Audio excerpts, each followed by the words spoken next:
ഓം ശ്രീ മാത്രേ നമ.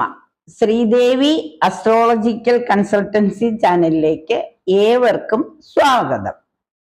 2024 ഡിസംബർ 16 മുതൽ 13/1/2025 വരെ, അതായത് 2025 ജനുവരി 13 വരെയുള്ള 29 ദിവസമാണ് കൊല്ലവർഷം 1200 ആണ്ട് ധനുമാസം. ഈ ധനുമാസത്തെ 29 ദിവസത്തെ 27 നക്ഷത്രക്കാരുടെയും പൊതുഫലങ്ങളാണ് ഇവിടെ പറയുന്നത്. അപ്പം ധനു രവി സംക്രമം 15/12/2024 രാത്രി 10:12 PM വൃശ്ചിക മാസം 30 തീയതി ഞായറാഴ്ച ഉദിച്ച് 38:52 മകയിരം നക്ഷത്രത്തിൽ മിഥുനക്കൂറിൽ ധനു രവി സംക്രമം. ഇനി മറ്റ് ഗ്രഹങ്ങളുടെ സ്ഥാനം ഒന്ന് നോക്കാം. അപ്പൊ 16 തീയതി ഡിസംബർ 16 മുതൽ ജനുവരി 13 വരെ ധനുമാസത്തിൽ ധനുരാശിയിലായിരിക്കും സൂര്യൻ. ചന്ദ്രനാകട്ടെ മിഥുനൻ രാശിയിൽ തുടങ്ങി ഒരു വട്ടം ഭ്രമണം പൂർത്തിയാക്കി വീണ്ടും മിഥുനൻ രാശിയിൽ തന്നെ വന്നു ചേരുന്നു. എന്നാൽ കുജനാവട്ടെ കർക്കിടകത്തിലും ബുധൻ വൃശ്ചികത്തിലും ധനുവിലുമായും ശുക്രൻ മകരത്തിലും കുംഭത്തിലുമായും ശനിയാണെങ്കിൽ കുംഭം രാശിയിലും രാഹു മീനത്തിലും കന്നിയിൽ കേതുവുമാണ് ആയിട്ട് ഓരോ ഗ്രഹങ്ങളും അവരുടെ യാത്ര തുടരുന്നു. ഇനി നമുക്ക് ഈ 29 ദിവസത്തെ 12 രാശിക്കാരുടെയും രാശിഫലം നമുക്കൊന്ന് നോക്കാം. ആദ്യമായി മേടം രാശി. അശ്വതി ഭരണി കാർത്തിക ആദ്യപാദം. അവകാശപ്പെട്ട പിതൃസ്വത്തോ സർക്കാരിൽ നിന്നും കിട്ടാനുള്ള ആനുകൂല്യങ്ങളോ ലഭിക്കാൻ ഇടയാകും. സമ്പത്ത്, യശസ്, വാഹനങ്ങൾ, ബന്ധുക്കളെ കൊണ്ട് ഗുണം, വിശ്വസ്തരായ കീഴ്ജീവനക്കാർ, ഭൃത്യന്മാർ, വിദ്യാർത്ഥികൾക്ക് വിദ്യാഭ്യാസത്തിൽ പുരോഗതി, ഇവയെല്ലാം ഒന്നൊന്നായി വന്നു ചേരാം. പണ്ഡിതന്മാർ, വിവിധ സേനാംഗങ്ങൾ, രാഷ്ട്രീയ രംഗത്ത് പ്രവർത്തിക്കുന്നവർ, ഇവർക്കെല്ലാം ഉയർന്ന സ്ഥാനമാനങ്ങളും കീർത്തിയും ലഭിക്കും. പിതൃക്കന്മാരെയും ഗുരുജനങ്ങളെയും ആദരിക്കാൻ അവസരം, മറ്റുള്ളവരുടെ പ്രീതി ലഭിക്കാനുള്ള സാഹചര്യം, സന്താന സൗഖ്യം, നിസ്വാർത്ഥമായ പ്രവർത്തനങ്ങൾക്ക് അംഗീകാരം, സന്താനലബ്ധി തുടങ്ങിയ കാര്യങ്ങളുടെ പൂർത്തീകരണത്തിനും യോഗം കാണുന്നു. അഗ്നിയാലോ ശത്രുക്കൾ കാരണമോ ക്ലേശം, അനാവശ്യമായ കേസ് വഴക്കുകൾ, ആചാരാനുഷ്ഠാനങ്ങളിൽ ലോപം, കഫത്തിന്റെ ശല്യം, പലതരത്തിലുള്ള മനപ്രയാസം ഇവയും വന്നു ചേരാൻ ഇടയുണ്ട്. സർപ്പപ്രീതികരായ കർമ്മങ്ങളും ദേവീക്ഷേത്ര ദർശനവും സുബ്രഹ്മണ്യ സ്വാമിയെ പ്രാർത്ഥിക്കുന്നതും ശ്രേയസ്കരമാണ്. ഇനി ഇടവം രാശി. കാർത്തികയുടെ അവസാന 3 പാദങ്ങൾ, രോഹിണി മകയിരത്തിന്റെ ആദ്യ 2 പാദങ്ങൾ. ഇവർക്ക് കഠിനാധ്വാനത്തിന്റെ ഫലമായി പ്രതീക്ഷിച്ചതിലും അധികം പണം വന്നു ചേരാം. കൃഷിയിലും വ്യവസായത്തിലും പ്രവർത്തിക്കുന്നവർക്ക് പല വിധത്തിലുള്ള നേട്ടങ്ങൾ ഉണ്ടാകും. ബുദ്ധിയും വിദ്യയും പാണ്ഡിത്യവും കൊണ്ട് ഉയർന്ന പദവിയും, വിദ്യാഭ്യാസ രംഗത്ത് പുരോഗതിയും, ബന്ധുസഹായവും, ആരാധനാലയങ്ങളിൽ സന്ദർശിക്കുന്നതിനുള്ള യോഗവും വന്നു ചേരാം. വിശേഷ വസ്ത്രാഭരണങ്ങൾ ലഭിക്കും. മറ്റുള്ളവരുടെ സഹായം ചിലപ്പോൾ വേണ്ടി വന്നേക്കാം. മുഖം നോക്കാതെ പരുഷമായി സംസാരിക്കേണ്ടതായ സാഹചര്യം വരും. ചെയ്യുന്ന കാര്യങ്ങൾ കൃത്യമായി പരിസമാപ്തിയിൽ എത്തിക്കാൻ സാധിക്കാതെ വരും. ദുർജനങ്ങളുമായി കൂട്ടുകെട്ട്, ആലസ്യം, നേത്രരോഗം, സാമ്പത്തിക ഞെരുക്കം, കളത്രക്ലേശം ഇവയും ഉണ്ടാകാം. മഹാവിഷ്ണുവിന് പ്രീതികരങ്ങളായ വഴിപാടുകൾ നടത്തുന്നതും വെള്ളിയാഴ്ചകളിൽ ദേവീക്ഷേത്രങ്ങളിൽ ദർശനം നടത്തി നെയ്വിളക്ക് തെളിക്കുന്നതും ലളിതാ സഹസ്രനാമം ചൊല്ലുന്നതും ലളിത അഷ്ടോത്തരം ജപിക്കുന്നതും ദേവീ മഹാത്മ്യത്തിലെ നാരായണീ സ്തുതി നിത്യം ജപിക്കുന്നതും വളരെ നന്നായിരിക്കും. ഇനി നമുക്ക് മിഥുനം രാശി. മിഥുനം രാശി എന്ന് പറയുമ്പോൾ മകയിരത്തിന്റെ അവസാന 2 പാദവും തിരുവാതിരയും പുണർദത്തിന്റെ ആദ്യ 3 പാദവും. ധനുമാസത്തിലെ തിരുവാതിര വളരെ പ്രാധാന്യമുള്ളതാണ്. അതായത് തുടക്കത്തിലും അവസാനത്തിലുമായി തിരുവാതിര വരും. അവസാനത്തെ തിരുവാതിരയാണ് നമ്മൾ ആഘോഷിക്കുന്നത്. ശിവക്ഷേത്രത്തിലും ദേവീക്ഷേത്രത്തിലുമൊക്കെ ദർശനം നടത്തി തിരുവാതിര ആഘോഷിക്കുന്നത്, അതുപോലെ വീടുകളിൽ തിരുവാതിരകളി നടത്തുന്നത്, അതിലൊക്കെ പങ്കെടുക്കുന്നത്, വിവാഹം കഴിഞ്ഞ് ആദ്യത്തെ പൂത്തിരുവാതിരയിലൊക്കെ പങ്കെടുക്കുന്നത് എല്ലാവിധ സൗഭാഗ്യങ്ങളും നൽകും.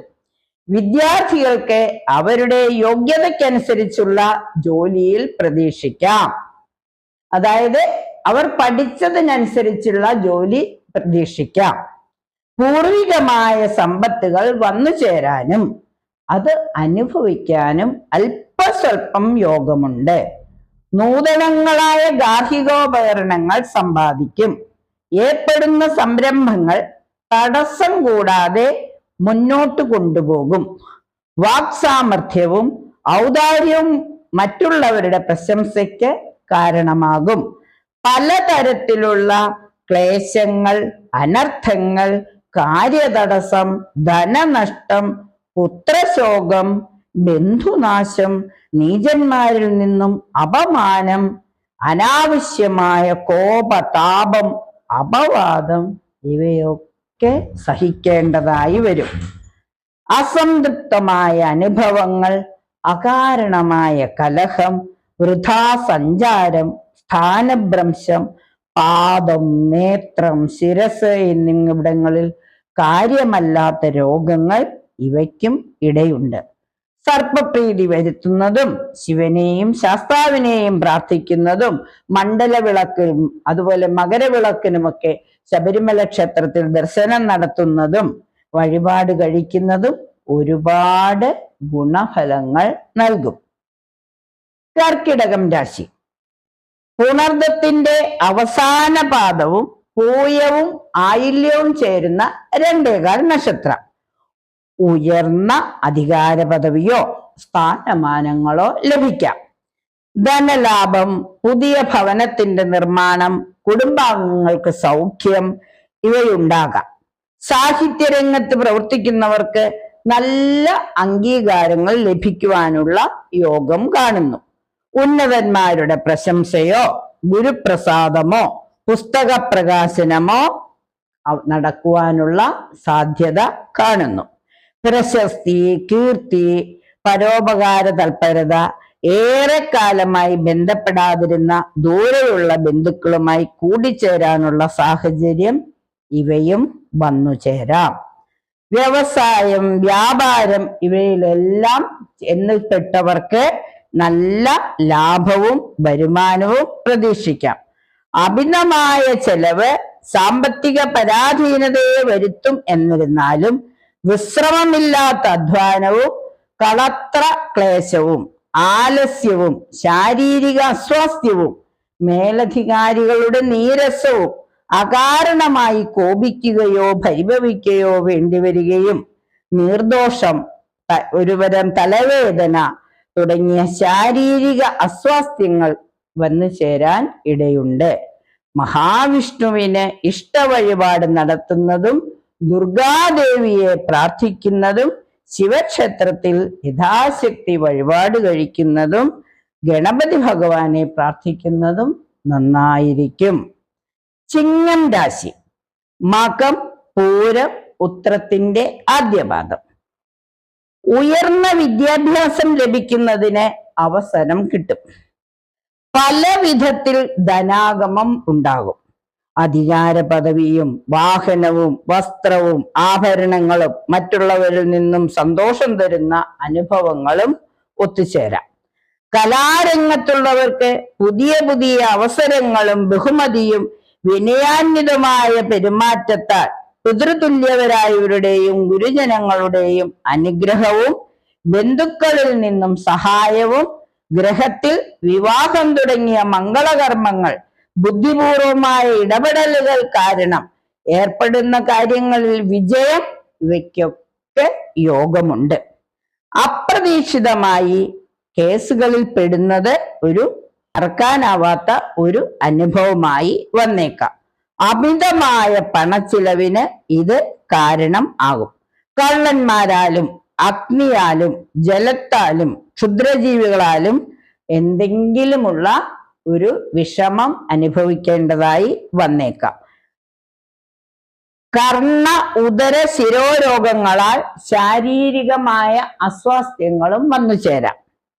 ശിവക്ഷേത്ര ദർശനവും ശിവഭഗവാനെ പ്രാർത്ഥിക്കുന്നതും അഷ്ടോത്തരം ജപിക്കുന്നതും ശാസ്താവിന് നെയ്വിളക്ക് കത്തിക്കുന്നതും നീരാഞ്ജനം തെളിക്കുന്നതും വരാനിരിക്കുന്ന അലസതയും കോപവും എല്ലാം മാറ്റിത്തീർക്കും. കോപതാപങ്ങളെല്ലാം തീർത്ത് എല്ലാ സൗഭാഗ്യങ്ങളും അനുഭവിക്കുന്നതിന് സൂര്യഭഗവാനെ പ്രാർത്ഥിക്കുന്നത് വളരെ നന്നായിരിക്കും.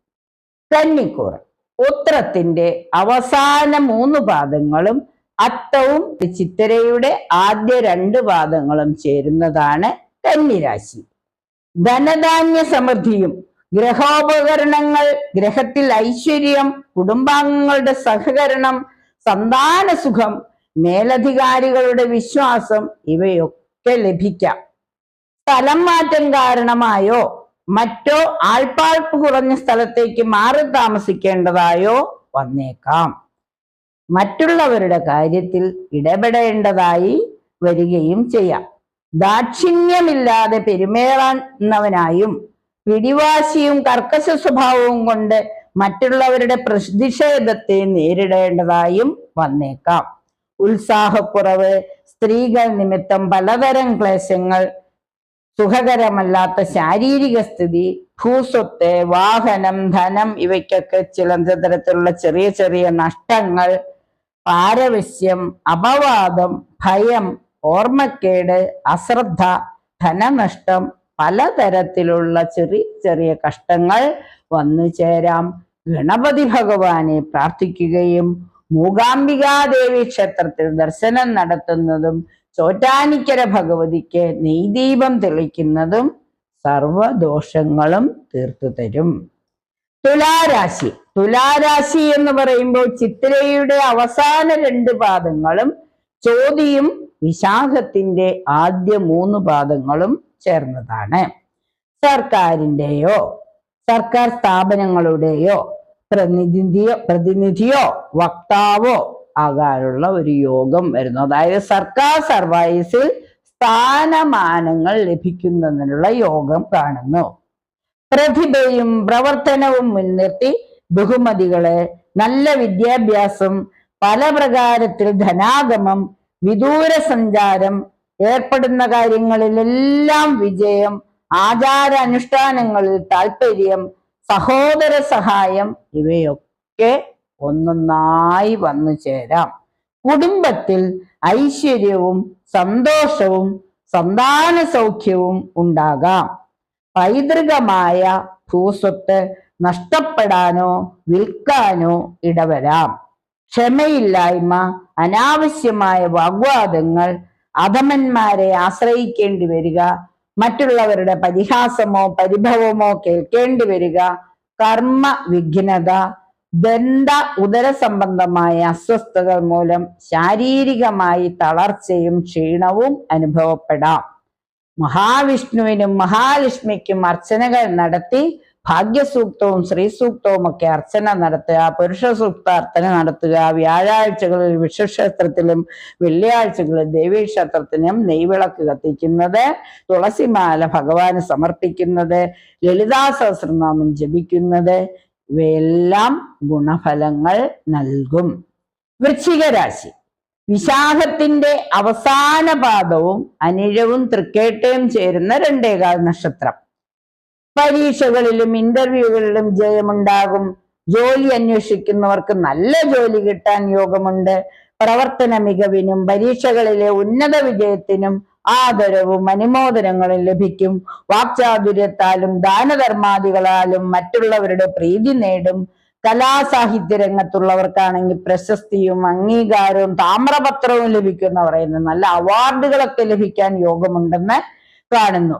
വിവിധങ്ങളായ ഗൃഹോപകരണങ്ങൾ, വിശേഷപ്പെട്ട വസ്ത്രങ്ങൾ, സുഗന്ധദ്രവ്യങ്ങൾ, വാഹനങ്ങൾ, വിശ്വസ്തരായ ഭൃത്യജനങ്ങൾ, കൃഷിഭൂമി, ഇവയിൽ നിന്നെല്ലാം അനുഗ്രഹങ്ങളും ധനവും വന്നു ചേരാം. പുതിയ ഭവന നിർമ്മാണത്തിന് തുടക്കം കുറിക്കും. നിരന്തരമായ യാത്രകൾ വേണ്ടിവരും. കൃത്യനിഷ്ഠ പാലിക്കാൻ കഴിയാതിരിക്കുക, അനുചിതമായ കാര്യങ്ങൾ ചെയ്യേണ്ടി വരിക, സഹോദര ക്ലേശം, പല കാരണങ്ങളിലും കാര്യതടസ്സം, ദേഹത്ത് മുറിവോ ചതവോ ക്ഷതമോ വാദം തുടങ്ങിയ രോഗങ്ങളുടെ അസ്വസ്ഥതയോ വന്നു ചേരാം. ശിവഭജനവും ശാസ്താവിന് നീരാഞ്ജനവും ഭദ്രകാളിക്ക് ഗുരുതി പുഷ്പാഞ്ജലിയും ഗുരുതിയും നടത്തുന്നത് വളരെ ശുഭകരം. ധനുരാശി. മൂലം, പൂരാടം, ഉത്രാടത്തിന്റെ ആദ്യപാദം. ബന്ധുജനത്തിനും തനിക്കും സന്തോഷം തരുന്ന അനുഭവങ്ങള്, സന്താനസുഖം, പുതിയ ഗൃഹോപകരണങ്ങൾ, വിദ്യാർത്ഥികൾക്ക് പഠനത്തിൽ പുരോഗതി, വിവേകപൂർവം പ്രവർത്തിക്കേണ്ട സാഹചര്യം, ഇവയെല്ലാം വന്നു ചേരാം. വിദ്വാൻമാർക്ക് പ്രശസ്തിയും അംഗീകാരവും വ്യവഹാരങ്ങളിലോ വാഗ്വാദങ്ങളിലോ ഏർപ്പെടേണ്ടി വരാം. കള്ളന്മാരെ കൊണ്ടോ ശത്രുക്കളെ കൊണ്ടോ ഉപദ്രവവും സ്വതന്ത്രമായി ഒന്നും ചെയ്യാൻ പറ്റാത്ത ഒരവസ്ഥയും വന്നു ചേരാം. ദേഷ്യപ്പെട്ട് സംസാരിക്കേണ്ട സാഹചര്യം, അധിക സഞ്ചാരം, ക്ഷുദ്രജീവികളെ കൊണ്ടുള്ള ഉപദ്രവം, അന്യദേശവാസവും വന്നു ചേരാം. അഗ്നി, വൈദ്യുതി എന്നിവയുമായി ബന്ധപ്പെട്ട് പ്രവർത്തിക്കുന്നവർക്ക് ശ്രദ്ധ വേണം. ലോണ്, പലിശ, ജപ്തി ഇവയാൽ സാമ്പത്തിക പരാധീനതയും കലഹവും ഏഷണിയും എല്ലാം കൊണ്ട് മനസ്താപവും കളത്രക്ലേശവും പാദദന്ത നേത്രരോഗങ്ങൾക്കും ഇടയുണ്ട്. ഗണപതി പ്രീതിയും ദേവീഭജനവും വളരെ ഉത്തമമാണ്. മഹാവിഷ്ണുവിന് വിഷ്ണു സഹസ്രനാമം ചൊല്ലുന്നതും വിഷ്ണു അഷ്ടോത്തരം ജപിക്കുന്നതും വ്യാഴാഴ്ചകളിൽ തുളസിമാല സമർപ്പിക്കുന്നത്, ഭഗവാൻ അഹസ് വഴിപാട്, ഗുരുവായൂരപ്പൻ അഹസ് വഴിപാട് കഴിക്കുന്നതൊക്കെ സകല ദോഷങ്ങളും മാറുന്നതിന് സഹായകമാകും. മകരം രാശി. ഉത്രാടത്തിന്റെ അവസാന 3 പാദവും തിരുവോണവും അവിട്ടത്തിന്റെ ആദ്യ 2 പാദവും ചേരുന്ന 2 നക്ഷത്രക്കാരെ സംബന്ധിച്ചിടത്തോളം ദേശം, ഗ്രാമം, നഗരം എന്നീ തലങ്ങളിൽ രാജതുല്യമായ പദവി വന്നു ചേരാം. സമയോചിതവും ബുദ്ധിപൂർവമായ പ്രവർത്തനങ്ങളാൽ സാമ്പത്തിക സ്ഥിതി മെച്ചപ്പെടാം. പുത്രസുഖവും ഗൃഹത്തിൽ ഐശ്വര്യവും ഉണ്ടാകാം. കാര്യക്ഷമയോടും വിനയത്തോടും കാര്യങ്ങളെ സമീപിക്കുകയും സരസമായ സംഭാഷണത്തിലൂടെ മറ്റുള്ളവരുടെ അനുഗ്രഹങ്ങൾക്കും അതുപോലെ തന്നെ അസൂയയ്ക്കും പാത്രമാവും. പ്രതീക്ഷിച്ച പോലെയുള്ള പഠനത്തിന് അവസരം ലഭിക്കും. കവികൾ, കലാകാരന്മാർ എന്നിവർക്ക് പ്രശസ്തിയും പദവിയും ലഭിക്കും. വിശ്വസ്തരായ സഹായികൾ ഉണ്ടാകും. ലളിതമായ ജീവിതചര്യയും അനാരോഗ്യവും അലച്ചിലും ദൃഷ്ടിദോഷങ്ങൾ കാരണം പലവിധത്തിലുള്ള കഷ്ടതകൾ വന്നു ചേരാം. ബന്ധുക്കളിൽ നിന്നും വിരോധം, പൂർവ്വസ്വത്തിന് നാശം, ശത്രുദോഷം, പ്രകൃതിക്ഷോഭം തുടങ്ങിയ പല വിധത്തിലുള്ള പ്രതികൂലമായ സാഹചര്യങ്ങളെ അതിജീവിക്കേണ്ടതായി വന്നേക്കാം. മഹാവിഷ്ണു ക്ഷേത്ര ദർശനവും ശാസ്താവിന് നീരാഞ്ജനം തെളിക്കലും വിഷ്ണു ക്ഷേത്രത്തിൽ ഭഗവാന് പാൽപായസ നിവേദ്യവും തുളസിമാലയും ഭാഗ്യസൂക്തം അർച്ചനയും കഴിക്കുന്നത് വളരെ നന്നായിരിക്കും. കുംഭം രാശി. അവിട്ടത്തിന്റെ അവസാന 2 പാദവും ചതയവും പൂരിട്ടാതിയുടെ ആദ്യ 3 പാദവും ചേരുന്ന 2.25 നക്ഷത്രം. സവിശേഷമായ ബുദ്ധിയും സാമർഥ്യവും ഉള്ളതിനാൽ ഭൃത്യന്മാരും സേവകരും ഉള്ള ഉന്നതാധികാര പദവിയും ഭൂസ്വത്തും പുതിയ വാഹനവും ഒക്കെ ലഭിക്കും. ആധുനികങ്ങളായ ഗ്രഹോപകരണങ്ങൾ സമ്പാദിക്കും. ലോകകാര്യങ്ങളിലും വിദ്യകളിലും കലകളിലുമെല്ലാം നല്ല അറിവും നല്ല പെരുമാറ്റവും കാരണം ജനസമ്മതി നേടിയെടുക്കും. അങ്ങനെ പ്രശംസിക്കപ്പെടും. പുതിയ സംരംഭങ്ങൾക്ക് ഇടയ്ക്കിടയ്ക്ക് അല്പസ്വല്പം തടസ്സം വന്നു ചേരാം. ബന്ധുനാശവും ശത്രുപീഡയും അപവാദവും ആവശ്യത്തിലധികം പണം ചെലവഴിക്കേണ്ടി വരികയും ചെയ്യും. കണ്ണിന് അല്ലെങ്കിൽ കാൽകാലുകൾക്ക് അല്പം അസ്വാസ്ഥ്യങ്ങൾ വന്നു ചേരാം. ചിലപ്പോഴെങ്കിലും ദേഷ്യപ്പെടേണ്ടി വരികയും അതിന് അല്പം അപവാദങ്ങൾ അല്ലെങ്കിൽ അപവാദപരമായിട്ട് ക്ഷമ പറയുകയോ മാപ്പ് പറയുകയോ ഒക്കെ ചെയ്യേണ്ടതായ സാഹചര്യം വന്നു ചേരും. ശിവക്ഷേത്ര ദർശനവും വിഷ്ണുമായ സ്വാമി ക്ഷേത്രത്തിലും അതുപോലെ തന്നെ ശാസ്താവിനും ഹനുമാൻ സ്വാമിക്കുമൊക്കെ യഥാശക്തി വഴിപാട് കഴിച്ച് പ്രാർത്ഥിക്കുന്നത് വളരെ ഗുണഫലങ്ങൾ നൽകും. ശിവാഷ്ടോത്തരം ജപിക്കുന്നത് ശാസ്താപ്രീതികരങ്ങളായ കർമ്മങ്ങളും ദോഷങ്ങളും മാറുന്നതിന് ശിവപ്രീതികരമായ കർമ്മങ്ങൾ ദോഷശമനത്തിന് സഹായകമാകും. മീനം രാശി. പൂരുരുട്ടാതിയുടെ അവസാന പാദവും ഉത്രട്ടാതിയും രേവതിയും ചേരുന്ന 2.25 നക്ഷത്രം. ഇവരെ സംബന്ധിച്ചിടത്തോളം സമ്പത്തും ഗ്രഹത്തിൽ ഐശ്വര്യവും ഉണ്ടാകും. പുത്രകളത്രാദികളെ കൊണ്ട് സന്തോഷവും ഉന്നത വിദ്യാഭ്യാസവും നല്ല ജോലിയും ഉയർന്ന പദവിയും സഹായവും വാഹനവും എല്ലാം വന്നു ചേരും. മികച്ച സേവനത്തിന് സർക്കാരിൽ നിന്ന് തന്നെ ബഹുമതികളോ സ്ഥാനമാനങ്ങളോ ലഭിക്കാം. പുതിയ ഗ്രഹത്തിന്റെ നിർമ്മാണം തുടങ്ങും. കുടുംബാംഗങ്ങൾക്ക് സൗഖ്യവും എഴുത്തിന്റെയും അച്ചടിയുടെയും മേഖലയിൽ പ്രവർത്തിക്കുന്നവർക്ക് ചിത്രശില്പവേലകൾ ചെയ്യുന്നവർക്ക് പ്രശസ്തിയും നല്ല വരുമാനവും ഉണ്ടാകും. വർക്ക്ഷോപ്പുകളിൽ വർക്ക് ചെയ്യുന്നവർക്കും നല്ല കർമ്മങ്ങൾ അല്ലെങ്കിൽ നല്ല പ്രവർത്തന ഭാഗ്യം വന്നു ചേരാം. വിദ്വത്വവും സത്യനിഷ്ഠയും കാരണം പ്രഗത്ഭരുടെ പ്രശംസയോ ഗുരുനാഥന്മാരുടെ അനുഗ്രഹവും ലഭിക്കുവാനിടയാകും. തുടങ്ങുന്ന കാര്യങ്ങൾ ശുഭമായി പര്യവസാനിക്കുമെങ്കിലും കച്ചവടത്തിൽ നിന്നും ചില നഷ്ടങ്ങൾ വന്നു ചേരാം.